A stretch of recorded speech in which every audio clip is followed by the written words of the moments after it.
ஒரு காலத்தில் ஒரு விவசாயி ஒரு சிறப்பு வாத்து வைத்திருந்தார். இந்த வாத்து தினமும் ஒரு தங்க முட்டையிடும். அதன் தனித்துவமான தங்க நிறத்தால் அந்த முட்டையே சந்தையில் விற்று பணம் சம்பாதிப்பார்.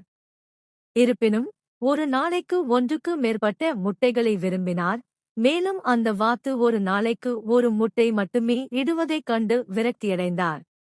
ஒரு நாள் வாத்து அதன் முட்டையை இட்ட பிறகு அதைக் கொன்று அதை வெட்டி உள்ளே அதிக தங்க முட்டைகள் இருக்கும் என்று நம்பினார். அதற்கு பதிலாக அவருக்கு கிடைத்ததெல்லாம் இரத்தம், நரம்புகள் மற்றும் உறுப்புகள் மட்டுமே.